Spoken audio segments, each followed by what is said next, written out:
En ce moment, si vous vous branchez sur des médias qui traitent de cinéma grand public, le nôtre compris d'ailleurs, vous tomberez en général sur ça.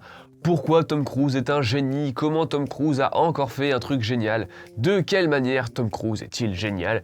Et oui, la promotion du nouveau Mission Impossible bat son plein, et avec elle le culte de la personnalité de son producteur / acteur / bienfaiteur / prophète. Tom Cruise est trop fort, il fait tout lui-même. Les cascades, les bastons, les sauts d'immeuble en immeuble, la cuisine... Non, pas la cuisine. Mais c'est l'argument promotionnel de la franchise Mission Impossible depuis 5 films, et désormais c'est même l'argument promotionnel de la carrière récente de l'acteur. Tom Cruise fait ses propres cascades, il s'investit à mort, il risque sa vie 34 fois par prise, et à plus de 60 balais, il est toujours prêt à se sacrifier pour le dieu cinéma et le public des blockbusters hollywoodiens, au point de se transformer petit à petit en Chuck Norris des cours de récré de votre enfance, qui compte jusqu'à l'infini 2 fois entre 2 sauts de falaise à moto.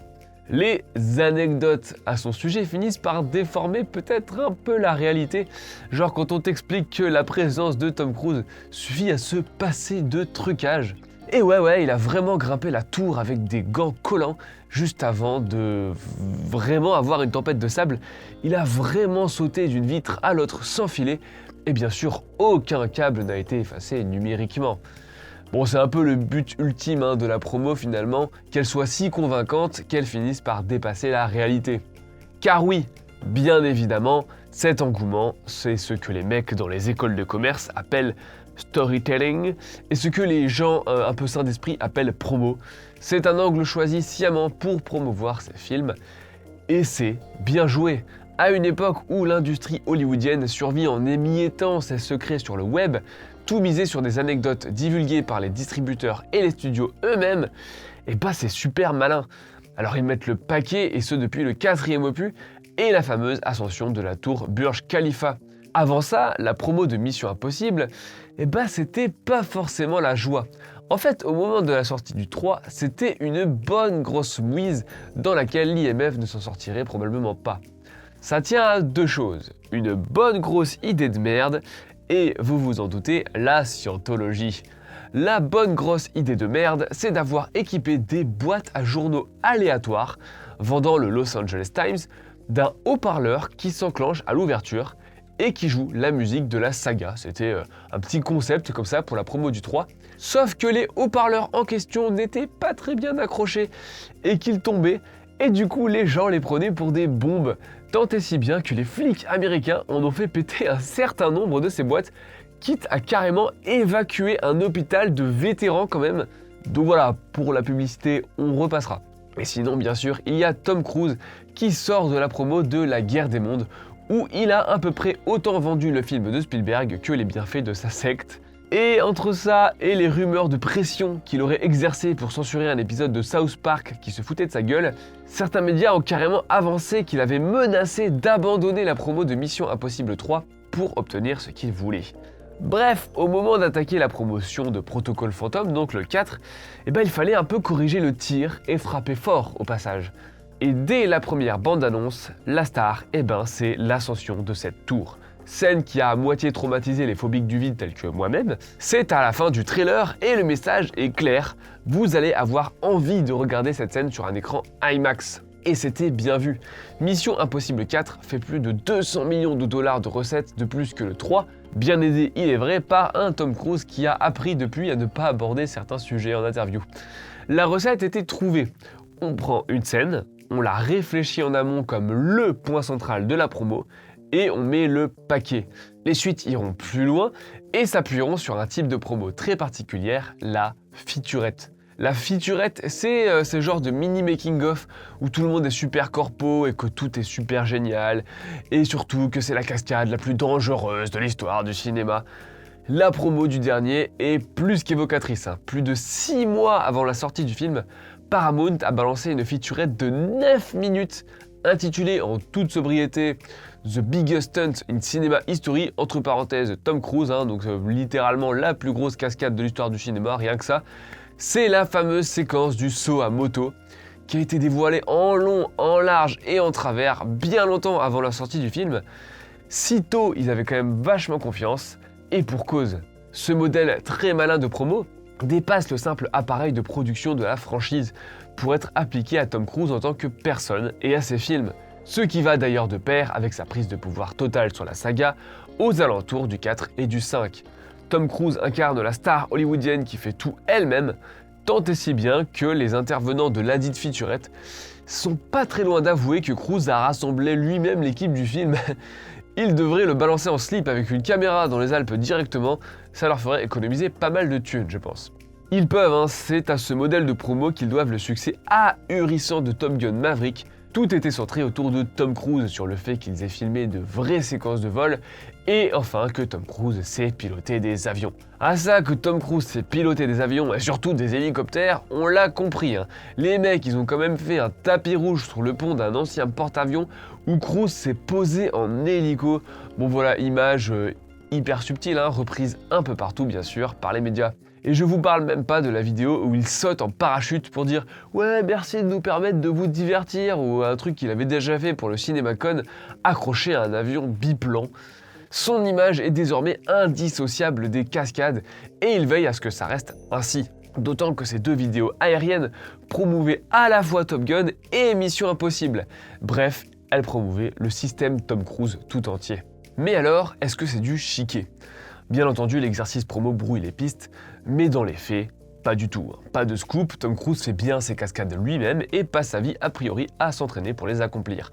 Par contre, évidemment, le matériel promotionnel n'hésite pas à abuser un petit peu pour pousser les go trip au maximum. La fameuse featurette du dernier Mission Impossible, n'hésitez pas à avancer le nombre délirant de 13 000 sauts en moto.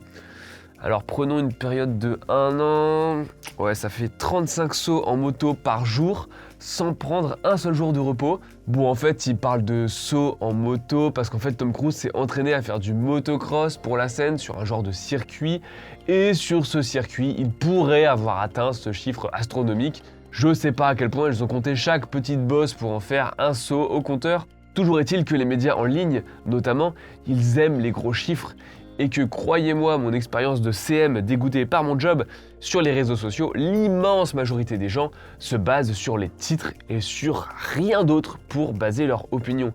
Et hop, grâce à une pirouette magique, on associe ça à l'image de la rampe au-dessus de la falaise là, et l'imaginaire collectif retient que Tom Cruise joue avec la dite rampe comme vous jouiez avec le toboggan de l'aire de jeu de votre patelin d'enfance.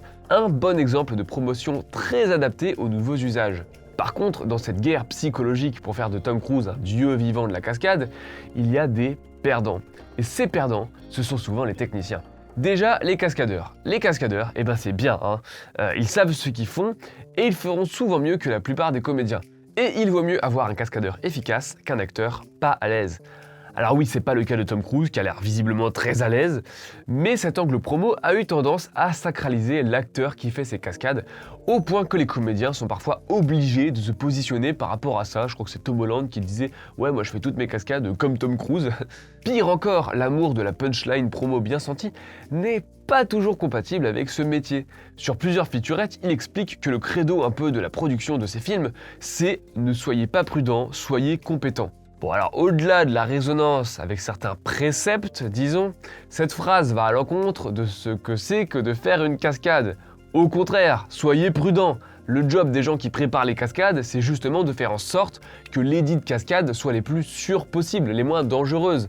Mais bon, que voulez-vous, c'est pas compatible avec le mythe selon lequel Tom Cruise risque sa vie à chaque film, c'est lui qui le dit d'ailleurs. Ensuite, il y a les artistes VFX.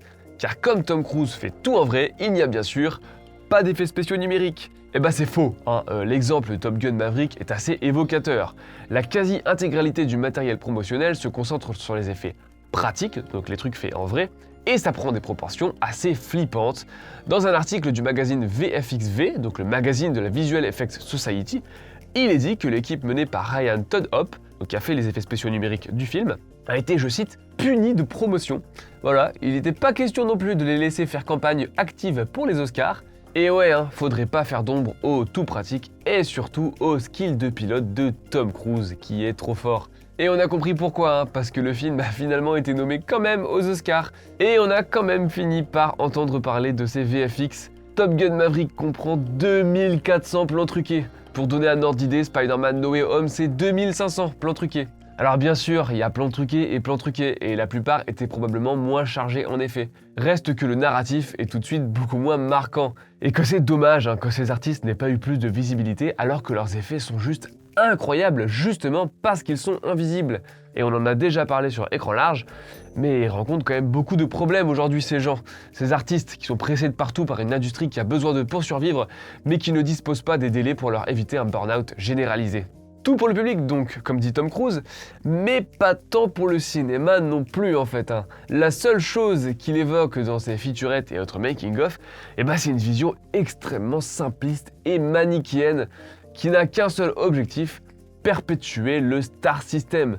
Le star system, c'est aussi l'envie de faire oublier que le cinéma, et particulièrement le cinéma de divertissement qui emploie des dizaines de personnes, des centaines, des milliers de personnes, c'est un travail collectif et non pas individuel.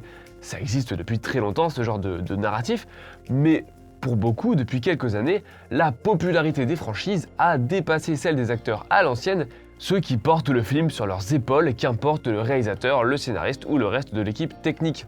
Tom Cruise serait ainsi le dernier représentant des grandes stars hollywoodiennes et il s'accroche très fort à ce titre. Il s'accroche d'autant plus fort que c'est ainsi qu'il a survécu au milieu des années 2000.